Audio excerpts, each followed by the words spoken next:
सुंदर चौधरी, उमर अब्दुल्ला, उमर अब्दुल्ला, उमर अब्दुल्ला, कॉन्फ्रेंस मुर्दाबाद, national conference मुर्दाबाद, उमर अब्दुल्ला, उमर अब्दुल्ला, सुंदर चौधरी मुर्दाबाद, सुंदर चौधरी मुर्दाबाद, भारतीय जनता पार्टी जिंदाबाद, भारतीय जनता पार्टी जिंदाबाद, भारतीय जनता पार्टी जिंदाबाद, भारत माता की जय, बलिदान मुखर्जी वो कश्मीर हमारा है, जहाँ हुए बलिदान मुखर्जी वो कश्मीर हमारा है, वो कश्मीर हमारा है, वो सारे का कश्मीर में राज करेगा, वो करेगा, वो कश्मीर में राज करेगा। मैं बताना चाहता हूं कि कल जम्मू कश्मीर असेंबली के अंदर उमर अब्दुल्ला सरकार ने एक रेजोल्यूशन पास किया है, जिस रेजोल्यूशन को पास करने का इनके पास कोई अख्तियार नहीं था। लोगों के साथ इलेक्शन के अंदर जो डेवलपमेंट के वादे किए गए थे वो उनसे पूरे होने नहीं है, इसलिए लोगों का जहनी तवाज़ुन, लोगों का दिमाग दूसरी तरफ तवज्जो हटाने के लिए उन्होंने कल जो रेजोल्यूशन पास किया है। हालांकि देश की जो 140 करोड़ आवाम है वो जानती है कि ये वो बिल था, ये वो रेजोल्यूशन है जो देश की पार्लियामेंट के दोनों वोटों ने पास किया है। उसके बाद देश की सबसे बड़ी अदालत सुप्रीम कोर्ट ने भी इस चीज़ को दफन कर दिया है।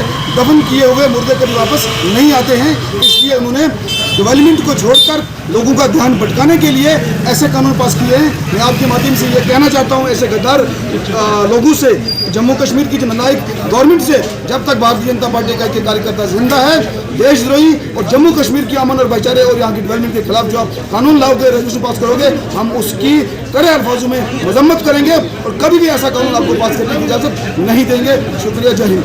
अनकॉन्स्टिट्यूशनल जो बिल जो रेजोल्यूशन पार्लियामेंट असेंबली के अंदर लाया गया, पहले तो जम्मू कश्मीर असेंबली को ये ताकत ही नहीं है।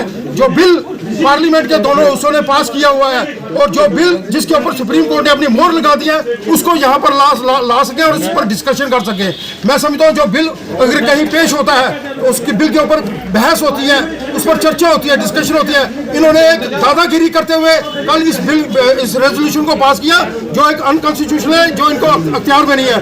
मैं समझता हूँ उसका विरोध करने के लिए हम यहाँ पर खड़े हुए। हम दावे के साथ कह देना चाहते हैं नेशनल कॉन्फ्रेंस और कांग्रेस को, खासकर कांग्रेस पार्टी जो हमेशा इस मुल्क के खिलाफ रही है, यहाँ पर अमन और चैन के खिलाफ रही है, और सबसे बड़ी अगर कोई मुल्क दुश्मन पार्टी है तो वो कांग्रेस पार्टी है। मैं समझता हूँ कि जब यहाँ पर मिलिटेंसी फैली तो डॉक्टर फारूक अब्दुल्ला यहाँ पर चीफ मिनिस्टर थे, वो लोगों को छोड़कर इंग्लैंड में बैठ कर गए थे। ऐसा इन्होंने लाया, पोटा इन्होंने लाया।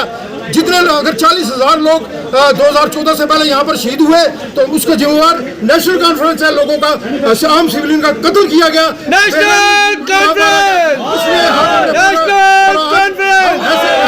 किसी भी बिल को यहाँ पर पास नहीं, लागू नहीं होने देंगे और कोई भी ऐसा कानून लागू नहीं होने देंगे जो यहाँ पर अमन और चैन के खिलाफ हो। इसलिए आज हमने यहाँ पर प्रोटेस्ट किया। के अंदर रेजोल्यूशन पारित हुआ है जो नेशनल कॉन्फ्रेंस की तरफ से, ये जनता को गुमराह करने वाली बात है।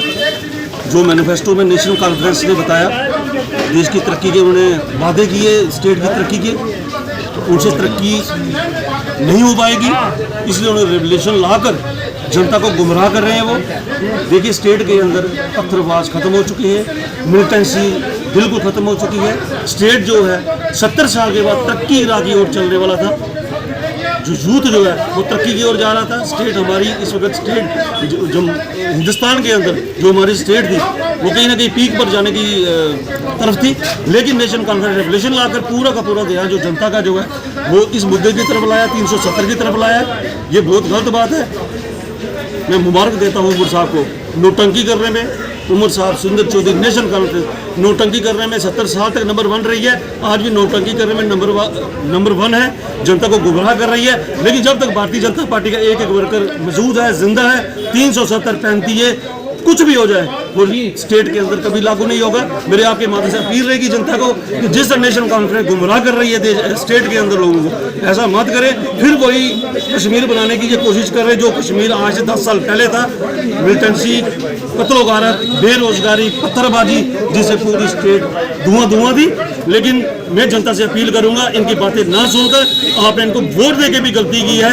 गुंडा राज जो है वो वापस स्टेट के अंदर आ चुका है। लेकिन जब तक भारतीय जनता पार्टी के कार्यकर्ता, भारतीय जनता पार्टी सेंटर में नरेंद्र मोदी जी बैठे 35 से वो 370 कभी लागू नहीं होगा। गुमराह कर रही है, क्योंकि जो बिल पार्लियामेंट के अंदर भारतीय जनता पार्टी की सरकार ने और एक माननीय सुप्रीम कोर्ट ने जो है 5 अगस्त 2019 को जो है वो ख़त्म किया था। हम सब जानते हैं फारूक अब्दुल्ला उस वक्त भी कहते थे कि जहां पर मोदी साहब की हुकूमत 100 साल भी अगर रहेगी तो जो है धारा 370 ख़त्म नहीं हो सकती। मैं बड़ी जिम्मेदारी के साथ ये बात फारूक अब्दुल्ला साहब को कह देना चाहता हूँ कि आपकी 100 पीढ़ियाँ भी अगर यहाँ पर आके धारा 370 को लागू करने का काम करें तो वो जो है हमारी सरकार, हमारे लोग, जम्मू का जो है राष्ट्रीय हित समाज वो जो है उसको लागू नहीं होने देगा, नहीं होने देगा, नहीं होने देगा। इसलिए एक चीज़ मैं कह सकता हूं कि राष्ट्रीय विरोधी ताकतों का जो फिर से जम्मू कश्मीर में चेन नेशनल कॉन्फ्रेंस करना चाहती है, जिस प्रकार से वो जम्मू कश्मीर के अंदर आतंकवाद, अलगाववाद को जो है फिर से पैदा करने का काम करना चाहती है, वो हम नहीं होने देंगे। क्योंकि आतंकवाद का सफाया आपने देखा होगा कि 5 अगस्त 2019 के बाद जम्मू कश्मीर में एक नया विकास, जम्मू कश्मीर के लोगों का विकास, जम्मू कश्मीर के अंदर टारगेट किलिंग, कश्मीर के अंदर जो टारगेट किलिंग होती थी, जहाँ रोज़ बाज़ार बंद रहता था, आज जो है ऐसा कुछ भी नहीं हो रहा है। इसलिए मैं निंदा करता हूँ नेशनल कॉन्फ्रेंस के इस बिल की। हम सोच रहे थे कि पार्लियामेंट का पहला सेशन है, इनके मैनिफेस्टो में जो चीज़ें हैं कि आप लोगों को 12 मुफ्त सिलेंडर देंगे, आप लोगों को राशन डबल करेंगे, आप महिलाओं की पेंशन को जो है 5-5 हज़ार रुपये करेंगे, आप 1 लाख जो है नौजवानों की नौकरियों की बात करेंगे।